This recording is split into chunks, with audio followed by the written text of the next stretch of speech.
Bonjour à tous, bienvenue sur Tesla Alsace. Alors je vais faire une petite vidéo pour vous montrer que j'ai craqué. Je vais acheter un nouveau véhicule qui est plus écologique que la Model 3, qui est un peu moins efficace. Je vous montre ça de suite, regardez. Voilà, et j'ai décidé qu'avec la famille on va rentrer, on va aller à Nice avec ça. Ça sera beaucoup plus pratique. Bonne vidéo, à plus tard.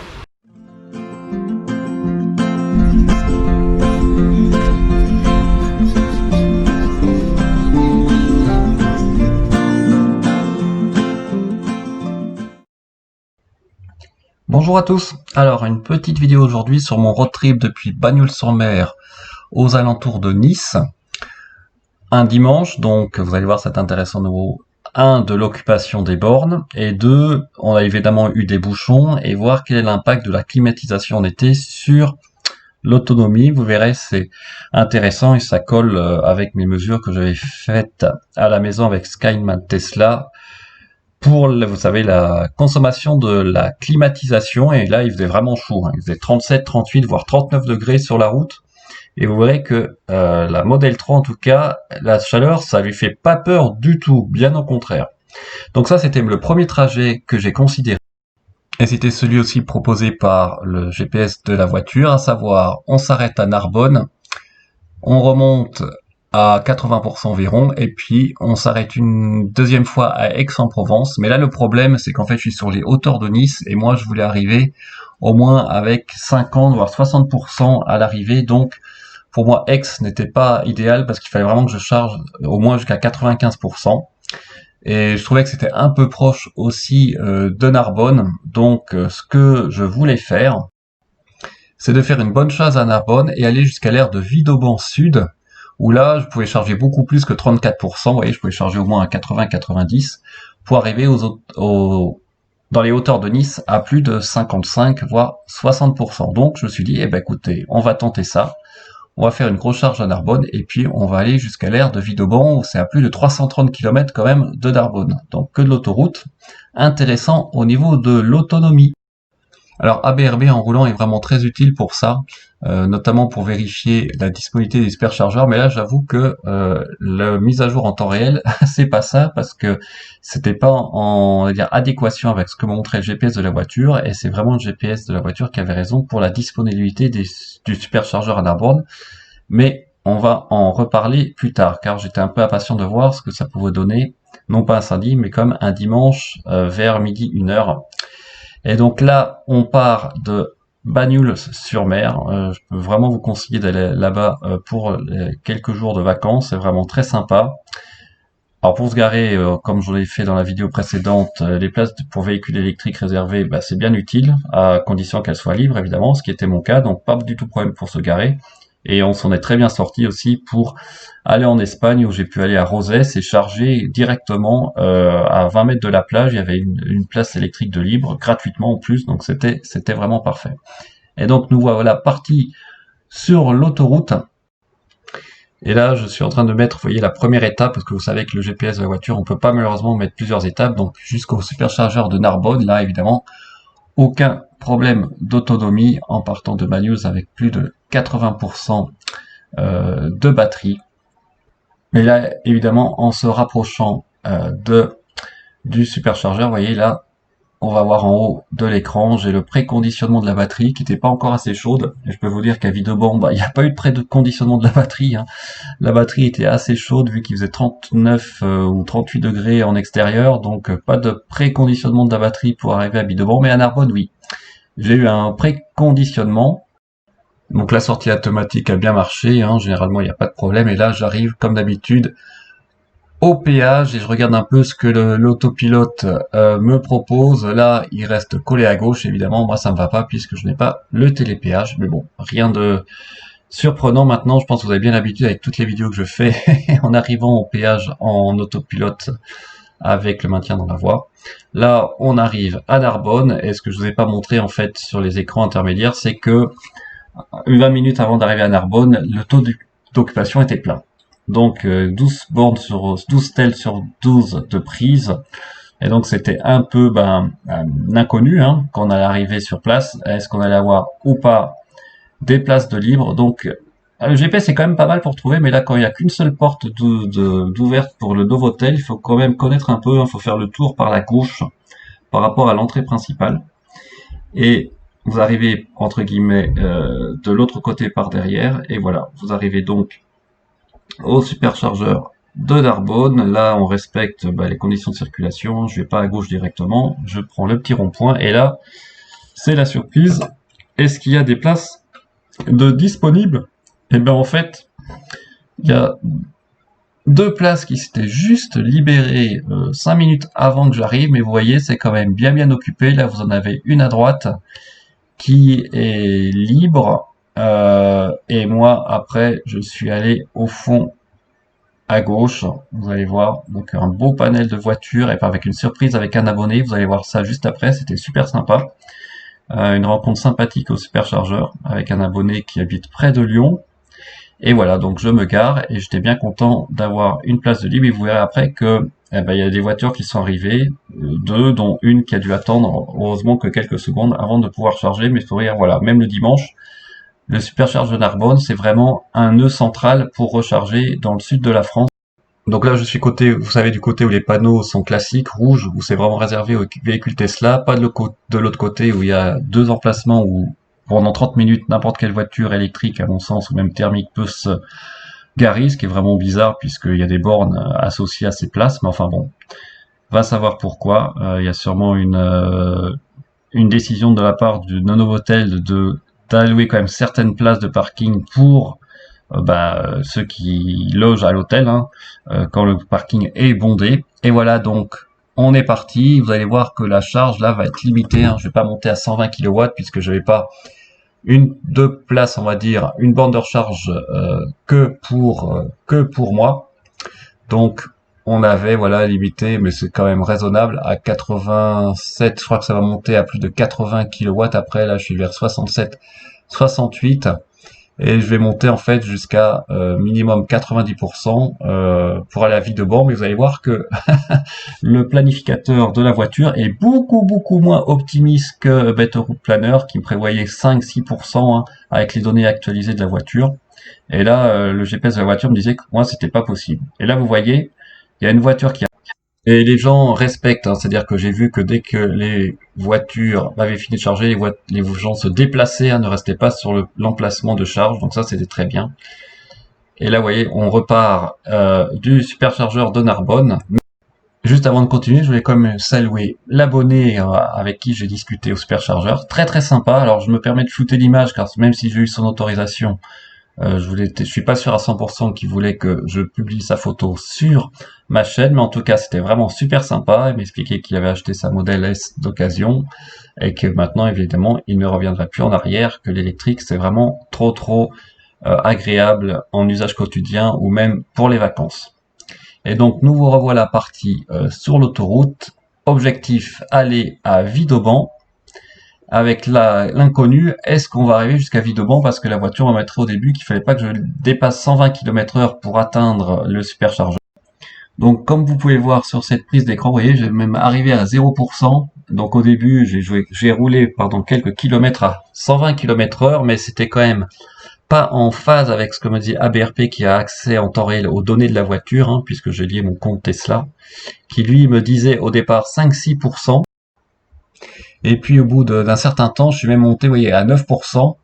Donc j'étais beaucoup plus serein. Donc je me suis remis à 130 km/h. Et en fait, d'une manière générale, ma voiture a tendance à sous-estimer l'autonomie de ma voiture. Je pense qu'à 110 km/h, elle prend comme référence une moyenne qui est supérieure à celle que j'ai, qui est à 147 et qui va même descendre en dessous de 140 au cours du voyage, watts au kilomètre. Et vous voyez, là, on continue à rouler. Bon, il y a des portions aussi limitées à 110 km/h, mais là, je suis déjà remonté à 12%, et ma consommation moyenne à 110 km/h par ABRP est estimée à 141, ce qui est nettement en dessous, je pense, que ce que la voiture considère comme moyenne, et donc forcément, elle sous-estime un peu l'autonomie. Et là, je vous remonte au bout de, pareil, quelques kilomètres, l'autonomie était remontée à 5%, puis va aussi remonter au niveau de la voiture à 10, 12, voire 13% au cours du trajet. Donc le message c'est si vous connaissez assez bien votre voiture et que vous faites comme moi avec ABRP, vous respectez l'imitation, c'est-à-dire vous ne demanderez pas à ABRP de diminuer la moyenne si nécessaire, vous gardez une marge. C'est-à-dire que là, je savais qu'à 125, j'arrivais, quoi qu'il arrive, à vide au banc, et puis finalement, j'ai roulé à 130, quoi. Alors, il y a des passages à 110, évidemment, mais je pense que le GPS de la voiture et ABRP les prend en compte, mais l'autonomie s'améliore au fur et à mesure du trajet. Et c'est ce qu'on voit là en direct, en fait. Vous voyez, j'ai le message jaune au-dessus qui me dit de pas dépasser 120 km/h, puis d'un seul coup, hop, ça disparaît, et l'autonomie de la voiture s'ajuste en temps réel, et après j'ai une réactualisation de l'autonomie qui s'améliore au fur et à mesure. Donc je vais monter comme ça jusqu'à 10-12%.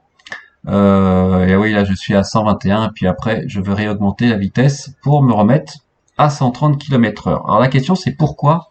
Quels sont les facteurs qui peuvent jouer sur cette autonomie de ma voiture, qui est un peu pessimiste au départ sur l'autonomie de la voiture pour atteindre vide au banc?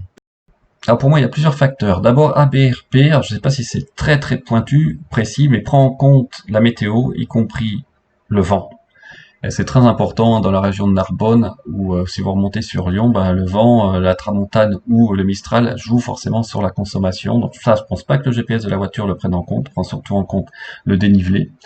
Vous voyez là, pareil, j'ai une nouvelle estimation. Et ce qui était marrant, c'est qu'à un moment, j'ai annulé le trajet, j'ai remis le sucre de vide au banc et la voiture me remettait 0% pour aller arriver au superchargeur, c'est-à-dire qu'elle reprenait à zéro la valeur moyenne de consommation de la voiture. Et donc, elle a dû recalculer l'estimation moyenne de consommation, et je remontais évidemment au fur et à mesure vers plus ou moins l'estimation de ABRP. Là, vous voyez, hop, entrée automatique, pas très pratique. Je mets le coup de volant, le clignotant pour être sûr que ça fonctionne. Et ce que j'ai remarqué avec cette nouvelle version aussi, c'est qu'en fait, la voiture, quand vous dépassez entre guillemets par la droite, là, la voiture ne freine plus. Avant, elle s'ajustait à la vitesse de la voiture de gauche, et là, j'ai l'impression que ça ne le fait plus. Donc, ça m'intéresse aussi d'avoir votre retour.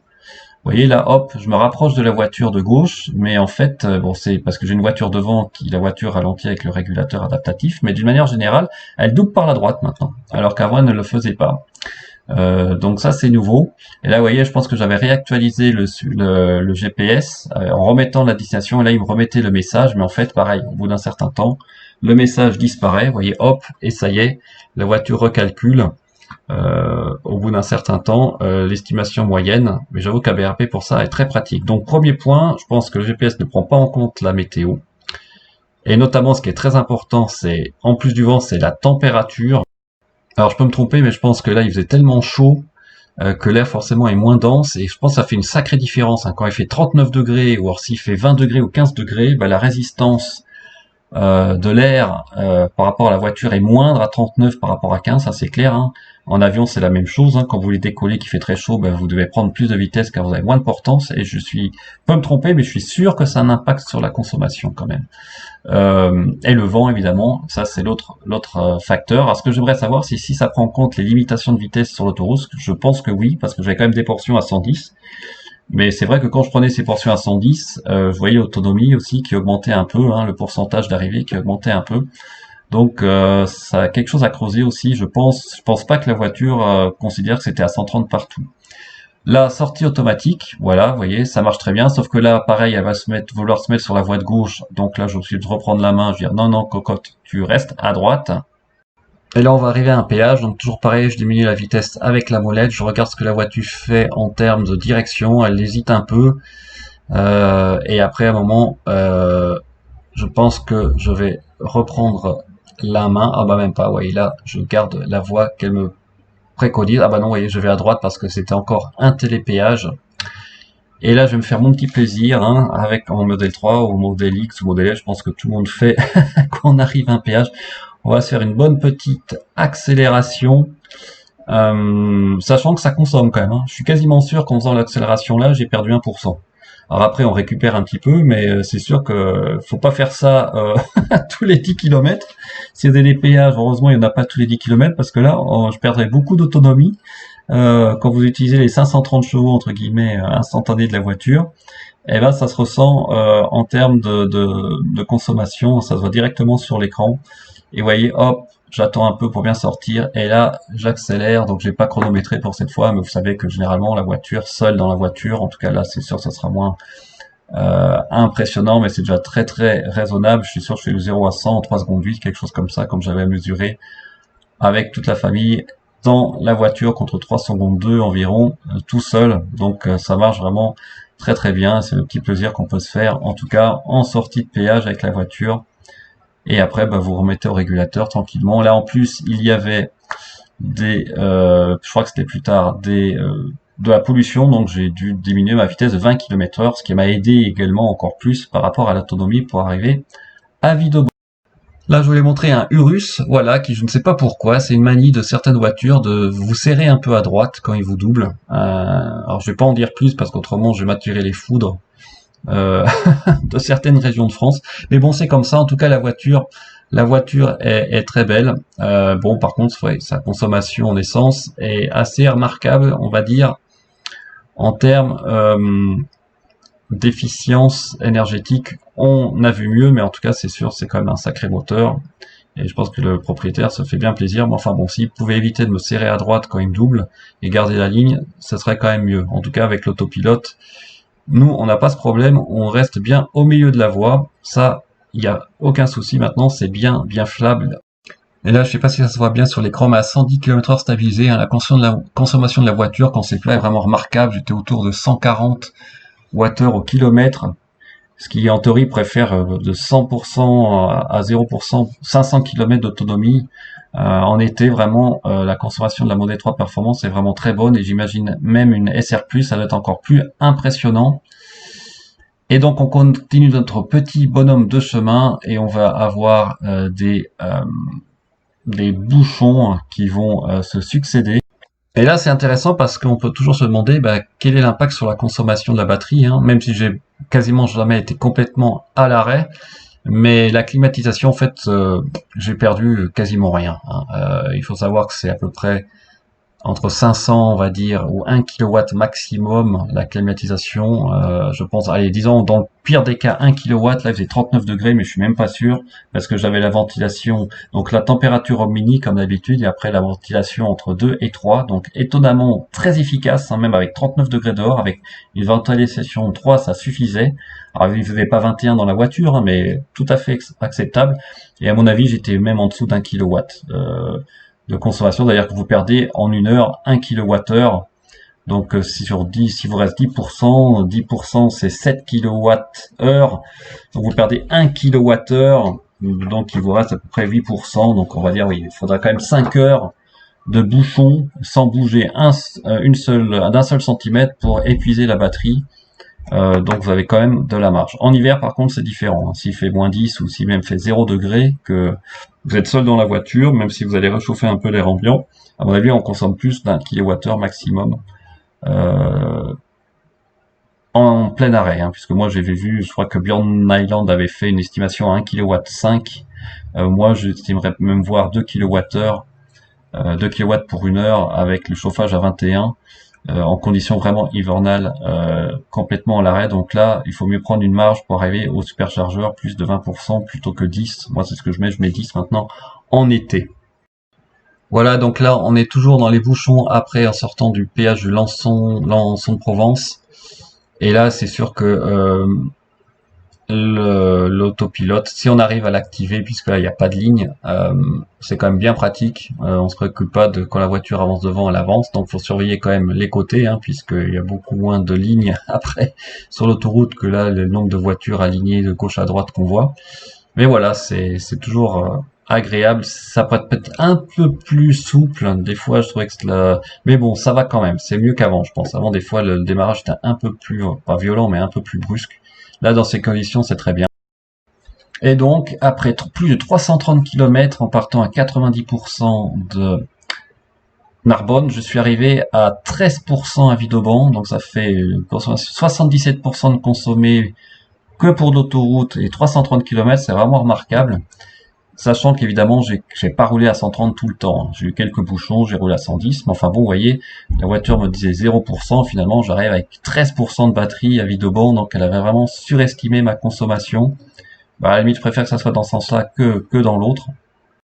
Alors l'aire de Villeurbanne est intéressante puisque vous avez aussi des superchargeurs Ionity, y compris une borne mixte combo CCS, CHAdeMO et T2 pour, je pense notamment au i208 ou au Zoé, hein, puisque même si la U208 peut charger à 100 kW, c'est peut-être plus intéressant pour eux d'utiliser cette prise mixte Ionity. Et évidemment, l'intérêt aussi par rapport à Aix, où je devais m'arrêter au départ, préconisé par la voiture, c'est que là, vous avez beaucoup plus de bornes. Et je savais que ça allait être moins occupé.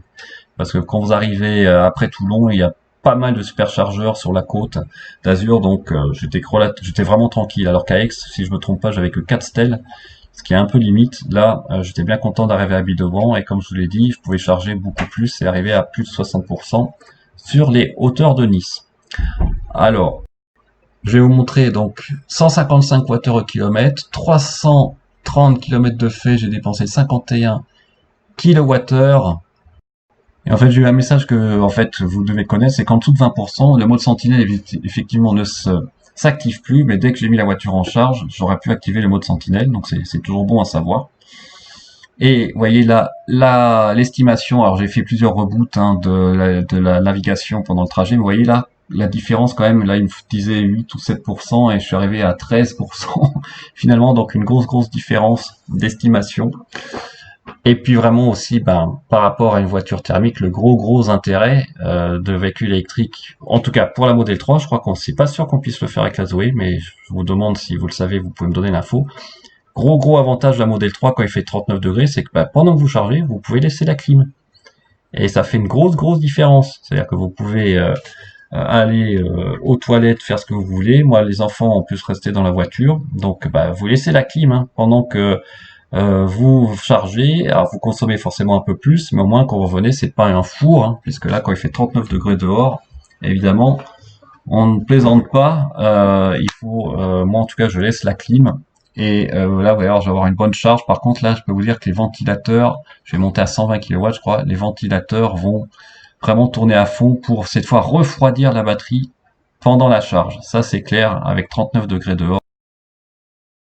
Donc, pour ceux qui connaissent pas l'air de Villeurbanne, vous voyez sur la gauche les superchargeurs Tesla, les superchargeurs Ionity à droite. Et ici, vous avez un autre emplacement Ionity avec ses combos, donc le combo CCS, je pense c'est 50 kW et avec le tarif à 39 centimes d'euros la minute, hein, mais pour moi c'est ce que j'ai avec le combo CCS 150 kW voire 200 kW avec la carte Mango et les 3 types de prises, donc c'est bien pratique notamment pour la Zoé, voire même la i208. Et puis surtout c'est pas mal parce que la supercharge Tesla est aussi sur l'aire d'autoroute, donc vous perdez pas de temps pour charger, et au cas vraiment si c'est plein, je pense qu'on a encore du temps avant que les bornes Ionity soient prises d'assaut. Alors vous voyez la charge au superchargeur, vous savez c'est bridé à 115-120 kW en été, pour cet été en tout cas les superchargeurs Tesla. Par rapport au Ionity, même si je suis pas arrivé à 13%, je suis pas monté à 187 kW comme à Ionity, mais les 120 kW durent un bon moment, hein, et puis après ça diminue graduellement jusqu'à 72 kW. Donc c'est quand même une bonne charge au global, même si c'est un peu moins performant que Ionity. Et là je vais vous montrer un petit bug au niveau de l'affichage sur la consommation. J'avais dû faire une accélération un peu forte, une décélération un peu forte pour dépasser une voiture qui me collait un peu. Et vous voyez, hop, j'ai une sorte de barre verticale sur l'estimation qui est fausse, hein, puisque ma charge ne remonte pas de 30% en une minute. Et par contre, la courbe verte, elle, est correcte. Donc, je pense que j'ai déjà vu ça sur Facebook. A priori, ça s'est normalisé après, mais bon, c'est marrant de voir sur l'écran énergie de la voiture. Et là, voilà, on arrive après sur les hauteurs de Nice. Donc, on a mis quand même plus de temps que prévu, hein. On a mis presque 7 heures, mais on s'arrêtait 2 fois de plus pour des arrêts pipi, acheter aussi à manger. Donc évidemment, voilà, on a mis plus de temps qu'avec une thermique, plus les bouchons. On aurait peut-être pu gagner 1 heure, parce qu'on a chargé un peu plus que nécessaire, peut-être à Narbonne, et puis évidemment j'ai chargé plus que nécessaire à Villeurbanne, hein, puisque je voulais avoir au moins 60% ou 50% à ma destination, alors que j'aurais pu charger à destination, j'aurais pu arriver avec 10%, donc j'aurais gagné au moins 20-25 minutes, mais bon, comme vous le savez déjà, en véhicule électrique, on met un peu plus de temps, mais c'est tellement aussi agréable de s'arrêter toutes les 2 heures, 3 heures, que ça se fait vraiment très bien, et personne ne se plaint dans la voiture d'arriver un peu plus tard quand un véhicule thermique, c'est une question d'habitude, et honnêtement, on s'y fait très bien, et en plus ce n'est que quelques journées par an, le reste du temps, on va au travail, et la question ne se pose plus. Et là, je voulais vous montrer, ça peut être intéressant, la température de la batterie, par temps de très forte chaleur, puisqu'il faisait 38-39 et que je roulais à 130 ou 110, vous voyez 42 degrés 5, ce qui explique aussi le fait que j'ai pas eu de préconditionnement de la batterie pour arriver à Villeauban. Mais voilà, c'est le genre de température que vous pouvez avoir au niveau de la batterie par temps très chaud en roulant et respectant les limitations de vitesse. Donc voilà, pour conclure, pour moi les 2 messages importants pour cette vidéo, c'est que, en tout cas pour ma part, la voiture a tendance à sous-estimer l'autonomie. Donc ABRP pour ça est très utile. Ça c'est le premier point. Le deuxième point, c'est que si vous estimez une arrivée à un superchargeur à 10% en été qui fait chaud et que vous êtes bloqué pendant 1 voire 2 heures dans des bouchons, c'est pas très grave. Vous devriez arriver toujours sans problème au superchargeur. Vous aurez plus de 10%, mais vous aurez peut-être 6%, puisque vous allez consommer, on va dire, 1 kW par heure, donc 2 kW sur 7 kW. Donc, il n'y a pas de matière à s'inquiéter, même si, d'une manière générale, c'est mieux d'arriver avec 15% à un superchargeur. Là, vous avez vraiment tranquille. Et moi, en hiver, par contre, je prends un peu plus de marge. J'arrive avec 20%. Et le dernier point, c'est que je suis impatient, c'est pas vraiment long, mais je suis curieux de voir dans les années qui viennent le taux d'occupation des superchargeurs avec l'augmentation du nombre de Model 3 notamment sur nos routes françaises, notamment en été. Et en fin de semaine, on repart vers Mulhouse, donc ça sera notre vidéo, le retour, on va voir comment ça se passe, mais vous voyez, globalement ça se passe vraiment très bien. On arrive moins fatigué qu'en thermique, puisque je suis obligé de m'arrêter toutes les 2h30 en manière générale, et puis la voiture est très reposante à conduire, donc c'est que du bonheur. Merci beaucoup pour votre attention, je vous souhaite une très bonne semaine, n'hésitez pas à poser des questions, laisser des pouces bleus, vous abonner évidemment si ma chaîne vous intéresse, et à utiliser mon lien de parrainage si le cœur vous en dit. Merci, à bientôt, au revoir.